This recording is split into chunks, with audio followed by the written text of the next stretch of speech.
It's alright, no problem. I'm charging you, Lobby. Thank you very much. Mommy!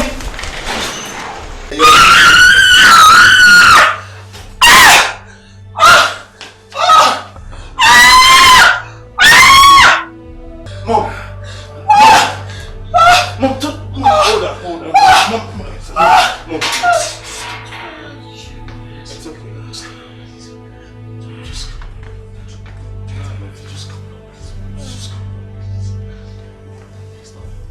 Doctor, do something. She's gonna be okay. I'm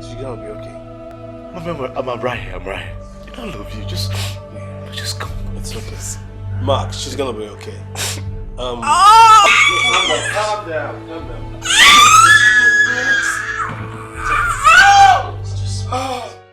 Uncle, Shara, okay. Alright, Lincoln Bay.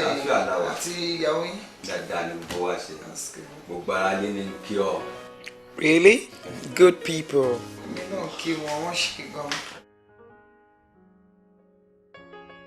What's up, Mom? How you doing? Yeah, that's your uncle. Uncle Badibo. Whoa. Yeah, your father's elder brother. Oh, how you doing, Uncle? Nice to meet you. No, you don't do that. No, keep it back. Is Uncle hungry or something? No, it's not. But in Nigeria, we don't greet elderly people like that. It's wrong. Yeah, I'm sorry, alright? Mom? I'll see you soon, alright? Naughty boy. Love you, be good, alright? Love you too, baby. Bye.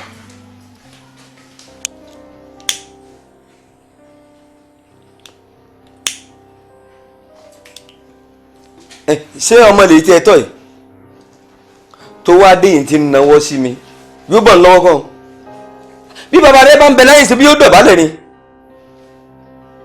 àti ẹ̀tún wá gbọ́ kò tí ì ṣe ó gbé kinní bẹnu ìwọ náà ọmọ ń rúfi o ìyá náà ń rúfi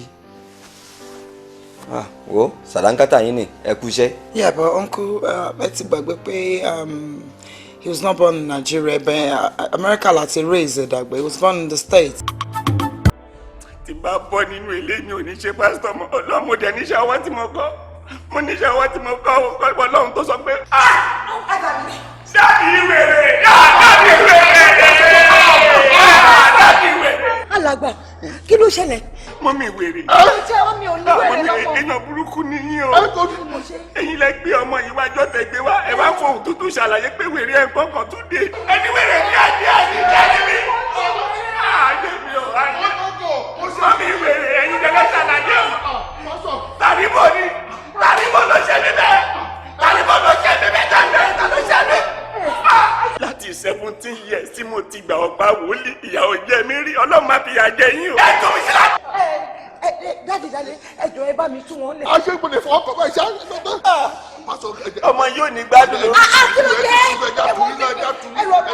dàdé mo fi ọlọ́run bẹ ẹni sùn ẹ má fọkàn mi kò lè gbá inú lọ ẹjọ ẹjẹ kan máa gbé wèrè yín lọ ẹgbẹ ẹ fọsí wèrè kó sí wèrè ẹ sọ pé first class wèrè ní àrùn náà dé wọn lọ kí ṣe first class wèrè. Dàyé farabalẹ̀ ọkọ mi Dàyé wá ètò ìṣe báyìí fún mi náà kí ni mo ṣe fún ẹ farabalẹ̀ náà ó lè jọ kó ṣàánú dáadáa.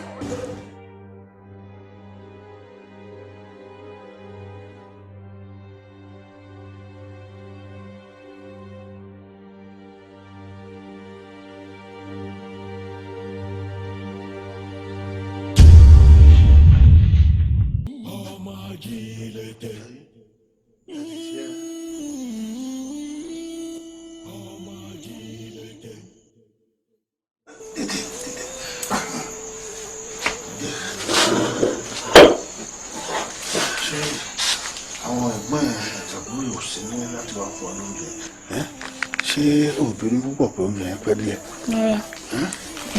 mọ́ mi gan. òun náà jáde láti lọ ra àwọn kọ́kọ́ lè jáde láìsí ni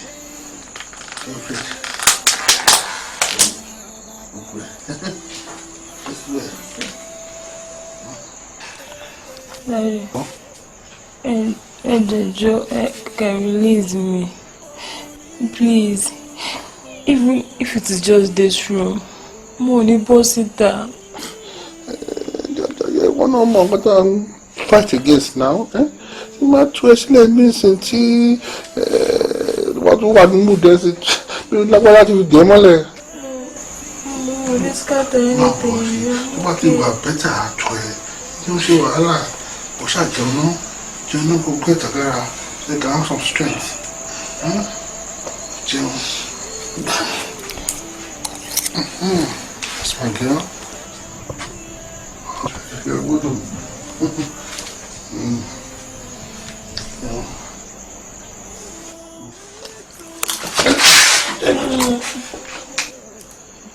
Mo bá ń ṣe é. Ó yẹ ju Jamilaya. Ṣáàjú ṣàjẹun.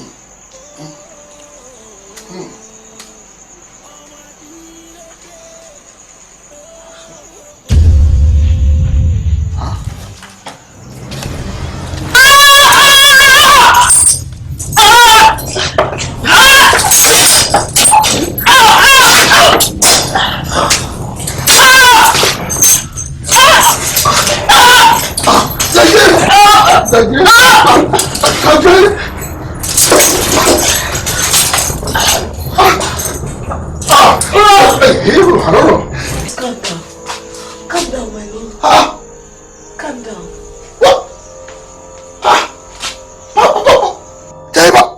Ìwọ ọmọkùnrin, ó tún tẹ̀lé mi wọnú yàrá ìwà láyé àdúrà gbogbo tó ti ṣe.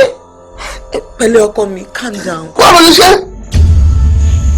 Gbádébọ̀, okùn tó dẹ fàpàrọ̀ mi, agiliti ló mú. Ipa tó pàrókò olúwèrè mi, ara ni mo fi san. Bá a bá ní ká mú ni, ọ̀la là á mú. Ẹnu lẹsẹ̀ fi ń pèkúrò ojú ọ̀nà. Bó bá délé wọn, kó kí wọn kó ọjọ́ mẹ́ta. Bó bá débẹ̀, kó bọ́ bàtà fọ́ sẹ́nu ọ̀nà wọn.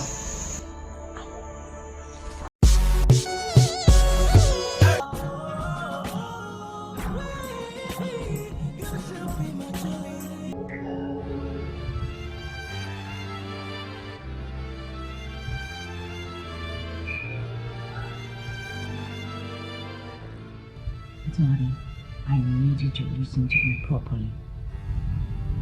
I do not dwell in my past, and neither should you. But you know I need to know. It matters. It's going to help me. Daddy, what is it about you and past? I already told you now. I said I don't like talking about my past. My past is past.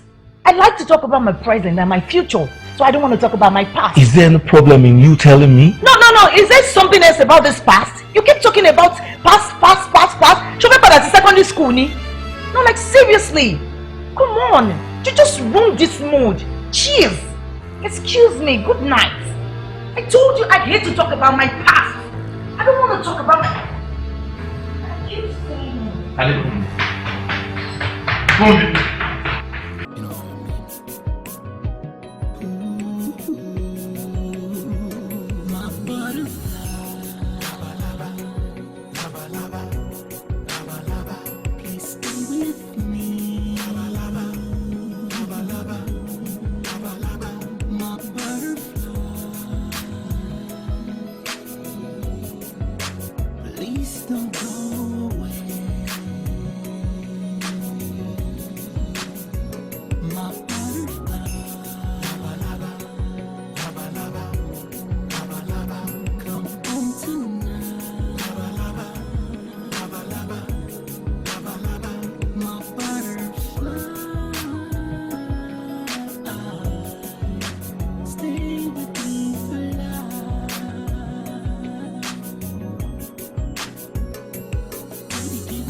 bà mí yé mi sọ. Mo nígbàgbọ́ wípé ipò dára, ọlá dára, oyè dára, ọrọ̀ pàápàá dáa. Bákan náà agbára sunwọ̀n, ṣùgbọ́n mi ò nígbàgbọ́ pé ẹ̀mí ẹnìkan gbọ́dọ̀ bọ́ kó tó di pa ní gbogbo nǹkan wọ̀nyí. Mi ò sí ní pátì Labright o. Ọjọ́ pẹ́ tá a ti jọ ń bára wa bọ̀ láti kan náà lájọ wà. Ó burú gan ni. Mo mọ nǹkan tó máa ń sọ nípa Labright nígbà yóò tá a bá jọ wà ní ìpàdé ní meeting. Àbẹ̀ títí ibi kò parí ìjà. Ó ní láyé òun ò lè bá Labright parí ìjà nítorí pé elépo lòun, oníyangí ni Labright. Òun ò lè bá ṣe pọ̀ láyéláyé. Àfi bí mo ṣe jí láàárọ̀ ọjọ́ náà mo gbọ́ pé Labright ti kú. Nítorí pé bẹ́yẹ bá ṣe fò láṣẹ ń sọ òkú ẹ̀, gbogbo ohun tó pamọ́ pátápátá ó hàn sí Ọlọ́run ọba Allah.